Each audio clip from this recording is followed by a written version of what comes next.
Hello, my name is Steve Ono. I am the author of Can Any Guitar Stephen Dream, and I'm here to talk about melodic motion. From any note to the next note is a whole step or a half step within a scale. We've already gone over the idea that every other note could be a chord tone within a triad chord. And so what do we do with those non-chord tones? Well, the non-chord tones can be a neighbor note, which is literally what it says. It's the neighbor next door. There's a D, C, D. I'm on the C, I go visit the D, I come home to C. That's within a C chord context, right? If the next one would be the E, F, E, 3, 4, 3. Then a G, A, G. Da, da, da. And E, F, E down here. Okay? And those are upper neighbor notes, where you go up one half step or a whole step in the scale, then come back to the original note. Now there's also lower neighbor notes.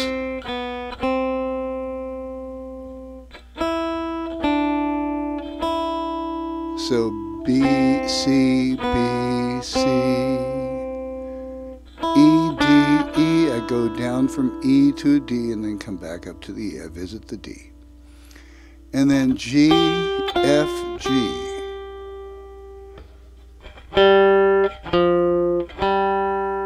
These are all neighbor notes. So a neighbor note can either be above a chord tone or below a chord tone, and it's the next note in the scale usually. Neighbor notes could be chromatic too.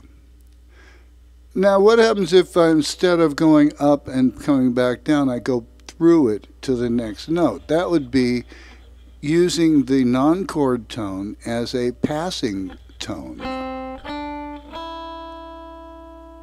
C, D, E. So I'm hitting the D on the way to E. I'm treating the D as a passing tone. E, F, G.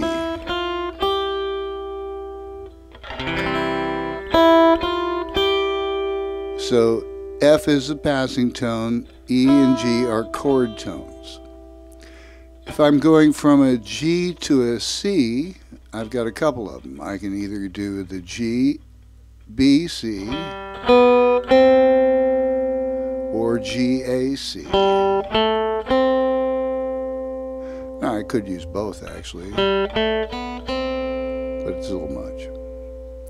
Now, that is ascending passing tones. Descending passing tones, from the C I have a couple of the same choices. I can either go C, A, G, or C, B, G. In either case, I'm using the A or the B as a passing tone to get between the C and the G. Now, if I'm coming down from an E, there's our three blind mice, our Mary Had a Little Lamb movement, right? 3, 2, 1. E, D, G. The D is a passing tone in between the E and the G and the C. E, D, C. G, F, E. Hey, that's the other part of Three Blind Mice, right? So here we go. We got a G, a chord tone, an F, a passing tone, and an E, a chord tone, all within the key of C. Now again, this all goes in context with the chord that surrounds those notes at that time. The root of that chord becomes the number 1. So we've got a neighbor note. I go visit a note, I come back. I got a passing tone, I hit the note on the way over to the neighbor on the other side of him. Okay? Suspensions. Suspensions are all about timing. If I play the the C on a strong note, or D on a strong note, and then I release down to the C. So the D is a non-chord tone. I'm hitting it on the main beat, and then I'm releasing it.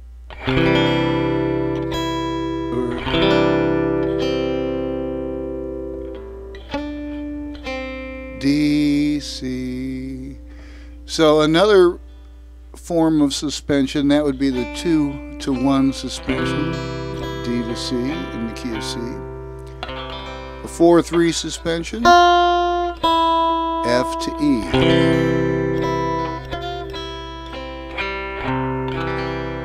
The 6-5 suspension, A to G. F to E again. Now, can suspensions work moving up as well, resolving higher? B, C. D, E. F, G. 4-5. So I got the 7-1, 2-3, 4-5, and the 2-3. And those are all suspensions within the C chord and the C scale. And now, anything more than a whole step or a half step is not really a neighbor note or a passing tone or a suspension. It is what is known as a melodic leap. Melodic leap. It's going past